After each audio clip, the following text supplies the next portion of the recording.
కార్యాచరణ ప్రకటిస్తాం.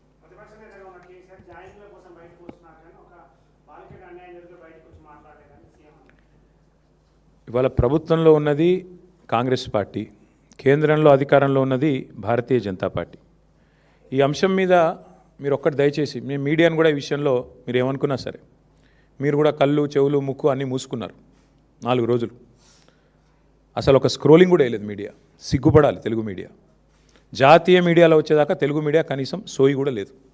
ఇంత సీరియస్ వైఖరి మీద, ఇంత సీరియస్ విషయం మీద అసలు ముఖ్యమంత్రి, కేంద్ర మంత్రి తోడు దొంగల మాదిరిగా ఇద్దరు తోడు దొంగలే. ఒక మైనర్ బాలిక మీద అఘాయిత్యం జరిగితే ఈ రాష్ట్రంలో కంప్లైంట్ తీసుకోవడానికి పోలీసులు నిరాకరించారు. ఎవడండి ఈ రాష్ట్ర హోంమంత్రి? ముఖ్యమంత్రి గారు కాదా? ఆ అమ్మాయిని సతాయించి, తల్లిదండ్రులను సతాయించి 6 గంటలు పోలీస్ స్టేషన్లో కూర్చోబెట్టి వేధించి చివరికి కౌంటర్ కేసు పెట్టించారు. ఎవరు పెట్టించారండి ఈ రాష్ట్రంలో? వాస్తవం ఏంటి అసలు? ఆ మైనర్ బాలిక, ఆమె మీద జరిగిన అఘాయిత్యానికి సంబంధించి వాళ్ళ తల్లిదండ్రులకు చెప్పి బోర్మని ఏడిస్తే నిందితుని పట్టుకోవాల్సింది పోయి 9 రోజులు రాచమర్యాదలు చేసి కాపాడిన వెధవ ఎవడు? నేను అడుగుతా ఉన్నా ఈరోజు. ఎవరా వెధవ? ఇద్దరిలో తెలియదా ప్రజలకి? సిగ్గుపడాలా ముఖ్యమంత్రి? ఏమంటాడు మీ డీజీపీ? ఆయనకి ఏమైనా ఉందా తలకాయ అసలు? ప్రైమ్ మినిస్టర్ బందోబస్తులో బిజీగా ఉన్నాం అందుకే కేసు పెట్టలేదా? ప్రైమ్ మినిస్టర్ బందోబస్తు వచ్చినప్పుడు మొత్తం నేరస్తులందరికీ హాలిడే ఇస్తారా? 3 రోజులుగా సంపుకొనరా అని చెప్పి మొత్తం రేవంత్ రెడ్డి గారు చెంచల్ కూడా బ్యాచ్మేట్స్ అందరికీ చెలరేగమని చెప్తారా? ఏం చెప్తున్నావు నాకు అర్థం కాదు. సిగ్గుందా అసలు ప్రభుత్వానికి? మేము 10 రోజులు మౌనంగా ఉన్నాం. ఎక్కడ ఒక అమ్మాయి విషయం కదా, సెన్సిటివ్ విషయం కదా అని మౌనంగా ఉన్నాం. ఇవాళ ముఖ్యమంత్రి మాట్లాడిన మాటలతో నోరు విప్పక తప్పని పరిస్థితిలో నేను మాట్లాడుతూ ఉన్నా. అసలు మెదడు ఉందా ఆయనకి? లేదా వడదెబ్బకి ఏమైనా చిన్న మెదడు కూడా చితికిపోయిందా? ఏం మాట్లాడుతున్నాడు ఆయన? నాకు అర్థం కాదు. ఏదో మా బావమ్మరి దీంట్లో ఏదో దొరికినాయి అంటాడు. పెట్టు కేసు ఎవడొద్దన్నాడు ఆయన నిన్ను? ఏం దొరికినాయి? నీ ఎక్సైజ్ సూపరింటెండెంట్ చెప్పింది కదా, అందులో ఏం దొరకలే, ఏం లేదురా నాయన అని. నువ్వేమైనా ప్లాంట్ చేయబోయినట్టున్నావు. మీ వాళ్ళకి చెప్పేది ఆడ ఇరికీయమని చెప్పినట్టున్నావు. అది ఇరికేయలేకపోయాను. నేనేం చేస్తా దానికి? నేనేమంటున్నా అంటే ఇంత చిల్లర రాజకీయం మంచిది కాదు. 9 రోజులు ఒక పాక్సో నిందితుని దేశంలో ఎక్కడైనా వదిలిపెట్టినరా? ఎందుకు నీకు అంత అండర్స్టాండింగ్ ఏంది మీ ఇద్దరికి? నీకు ఎందుకు భయం? ఒక నిందితుడిగా చూడాలా? వారు ఎవరైతేందా ఎందుకు కాపాడినామని అడుగుతున్నా ముఖ్యమంత్రిని. చివరికి ఏం జరిగిందండి వాస్తవం? కేసు రిజిస్టర్ చేయడానికి భయం, మీడియాలో రాయడానికి భయం. ఎవడు చేస్తున్నాడు ఈ మేనేజ్మెంట్ అంతా? నువ్వు నీ ఫ్రెండ్ కాదా? నీ ఫ్రెండ్ ఆర్ఎస్ బ్రదర్స్ కాదా ఇద్దరు మీరు? ఇది వాస్తవం కాదా? మీడియాకు ఫోన్లు చేసి బతిమలాడింది వాస్తవం కాదా? రాయకండి దండం పెడతా అని మీడియా రాయని మాట కూడా వాస్తవం కాదా? ఇవన్నీ కాదండి. 9 రోజులు ఒక నిందితుడిని దాచిపెడితే ఇంకొక సామాన్యుడైతే ఊకుంటారా పోలీసు వాళ్ళు? వాళ్ళ తల్లిని తండ్రిని తీసుకొచ్చి పోలీస్ స్టేషన్లో కూర్చోబెట్టారు. అంటే ఇక్కడ కేంద్ర మంత్రి కాబట్టి స్పెషల్ ఎక్సెప్షనా? అంటే నువ్వు రేపు చేయి, మర్డర్ చేయి, ఏమైనా చేయి, కేంద్ర మంత్రి కొడుకైతే మేము ముట్టుకోమనా? రేవంత్ రెడ్డి ఉన్నాడు మా దోస్తు కాబట్టి కాపాడుకుంటామనా? చివరికి దిక్కులేక నేను హైకోర్టుకు సల్యూట్ చేస్తున్నా. బెయిల్ కోసం ప్రయత్నం చేసిండ్రు మీరు. అది రాకపోతే సచ్చినట్టు నువ్వు అరెస్ట్ అంటావు, ఆయన లొంగుబాటు అంటాడు. ఇద్దరు డ్రామాలు, తోడు దొంగలు. సిగ్గులేదు ఇంకా మాట్లాడడానికి. ఆ అమ్మాయి కాదు, ఇవాళ రాష్ట్రంలోని అమ్మాయిలందరూ, మహిళలందరూ మీ మొహం మీద ఉమ్ముతున్నారు. సిగ్గులేదు ఈ ప్రభుత్వానికి అని. ఎందుకండి అంత మొహమాటం? అరే జరిగింది ఏంది? నువ్వు మాట్లాడేది ఏంది? నీకు మెదడుందా? హైట్ ఒకటే తక్కువ అనుకున్నా, బుర్ర కూడా తక్కువనే రేవంత్ రెడ్డికి. ఇంత అన్యాయమా? ఒక అమ్మాయికి అన్యాయం జరిగితే ఆ అమ్మాయి వివరాలు బయటపెట్టిన వెధవలు ఎవరు బయటపెట్టు. ఇప్పటికి 15 మంది మీద కేసు అయింది పేట్ బషీరాబాద్లో. ఎవరు ఆ వెధవలు? బీజేపీ వాళ్ళు. అమ్మాయి హనీ ట్రాప్ అని రాసిన వెధవలు ఎవరు మీడియాలో? నేను అడుగుతున్నా, ఎవరు ఆ వెధవ మీడియా? ఏది హనీ ట్రాప్ అని చెప్పి మనీ ట్రాప్లో పడ్డ మీడియా ఎవరు? వాళ్ళని అడుగుతున్నా నేను. సిగ్గుందా మీకు అసలు? ఇజ్జతుందా?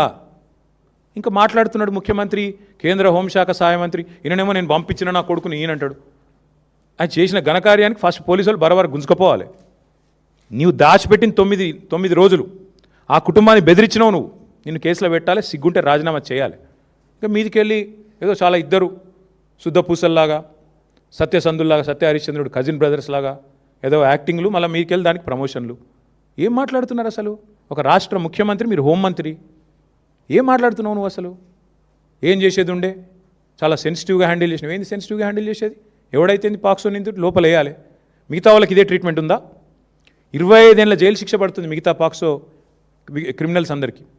31 ఏళ్ళ జైలు శిక్ష పడ్డది ఒక ఆయనకి. మరి ఇవాళ ఇక్కడ ఒక్క దగ్గరనే స్పెషల్ ట్రీట్మెంట్ ఎందుకు భయపడుతున్నావు? మోడీ చెప్పిండా చెవులేమన్నా? ఎందుకు భయపడుతున్నావు? ఇంకా సిగ్గు లేకుండా నిన్న పనికిమాలిన మాటలు, పనికిమాలిన ఉపన్యాసాలు. నేను ఒకటే అడుగుతా ఉన్నా రేవంత్ రెడ్డిని, 9 రోజులు ఆ నిందితును కాపాడిన వెధవ ఎవడు? నువ్వా కేంద్ర మంత్రి? చెప్పు. 9 రోజులు ఎక్కడ దాచిపెట్టారు? మీ పోలీసులు అంత పనికి మాలినలో అయిపోయినరా? రేవంత్ రెడ్డి రాగానే దొరుకుతలేరా మీకు? కరీంనగర్లో తుపాకులు పట్టుకొని పొద్దున పూట కాలిస్తే వాళ్ళని పట్టుకోవడానికి 15 రోజులు పడుతుంది నీకు. ఎంత దారుణం అండి. రాష్ట్రంలో శాంతి భద్రతలు ఈ స్థాయిలో ఉన్నాయి. నేను ఇంకొక మాట అడుగుతున్నా, బాధగా అడుగుతున్నా బ్రదర్. మొన్నటి ఎపిసోడ్ చూసిన తర్వాత ఈ రాష్ట్రంలో ఎవరన్నా షికాయత్ చేయడానికి ముందుకు వస్తారా బాలికలు? అంటే ఎవడైనా అవతలోడు పలుకుబడినోడైతే వాడిని పట్టుకోలేము, ప్రభుత్వాలు కలిసిపోతాయి. వల్ల నేను మా నాయకుడు ఆర్ఎస్ ప్రవీణ్ కుమార్ గారికి నేను హృదయపూర్వకంగా అభినందనలు చెప్తా ఉన్నాను. మా పార్టీ జనరల్ సెక్రటరీ, మాజీ ఐపీఎస్, అద్భుతంగా పోరాటం చేసిండు ఆయన. సెక్షన్లతో సహా ఏది ఎప్పుడు ఏంటి ఎట్లా పెట్టాలి మీడియాను ఎప్పటికప్పుడు అప్రమత్తం చేస్తూ ప్రజలకు చెబుతూ మా పార్టీ తరపున ఆ బాలికకు న్యాయం జరగాలని పోరాడింది మా ఆర్ఎస్ ప్రవీణ్ కుమార్ గారు. నేను ఆయనను కూడా పట్టుకొని మాట్లాడతాడు. ఆర్ఎస్ ప్రవీణ్ జడ్జా? ఆర్ఎస్ ప్రవీణ్ జడ్జి కాదు, కానీ భవిష్యత్తులో తప్పకుండా నీకు పాఠాలు చెప్పే రోజు వస్తుంది. అది కూడా చెప్తున్నా నేను, వస్తుంది. ఆ రోజు కూడా వస్తుంది, ఎక్కువ రోజులు ఏం లేదు. ఎందుకంటే నాకు ఆశ్చర్యంగా ఉంది వాళ్ళ రాష్ట్రంలో పరిస్థితి చూస్తుంటే.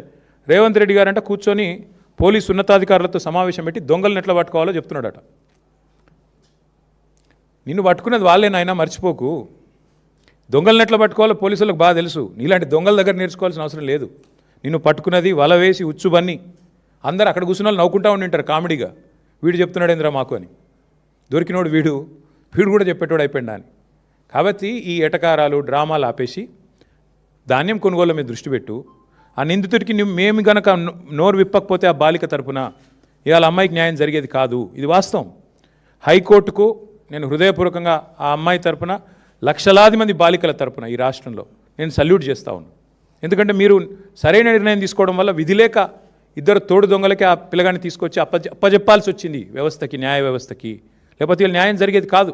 మీడియా మౌనం, కేంద్ర మంత్రులు మౌనం, కేంద్ర ప్రభుత్వం మౌనం, రాష్ట్ర ప్రభుత్వం మౌనం. ఇన్ని వ్యవస్థలు ఒకటైతే కూడా చివరికి న్యాయ వ్యవస్థ వల్ల ఇలా అమ్మాయికి న్యాయం జరిగింది ఫైనల్గా. ఇంతకంటే ఎక్కువ నేను ఆ విషయంలో మేమేం రాజకీయం చేయలేదు, చేయబోము. కానీ ఎవరికి అన్యాయం జరిగినా మేము పోరాటం చేశాము 2.5 ఏళ్లలో. అది లగచర్లలో కావచ్చు, వెలుగుమట్లలో కావచ్చు, లేదా మా మహబూబ్ నగర్లో జరిగిన కూల్చివేతలు కావచ్చు, హైడ్రా విక్టిమ్స్ కావచ్చు, మూసీ బాధితులు కావచ్చు. మేమే కొట్లాడింది ఈ రాష్ట్రంలో. మళ్ళీ ఇప్పుడు రైతులకు అన్యాయం జరుగుతుంటే కూడా పోరాటం చేసేది మేమే, వారికి అండగా నిలబడేది మేమే. ఆ వెధవలు ఎవరైతే బయట పెట్టారో, హనీ ట్రాప్ అని వేసిన వెధవలు ఎవరైతే ఉన్నారో వాళ్ళని బయట పెట్టండి, వాళ్ళ మీద కేసులు పెట్టండి, లోపల నూకండి. అందులో బీఆర్ఎస్ఎల్ ఎవరన్నా ఉంటే ముఖ్యమంత్రి నేను సవాల్ చేస్తున్నా, బయటపెట్టు. నువ్వే కదా న్యాయ హోంమంత్రివి, చెప్పు బయటపెట్టు.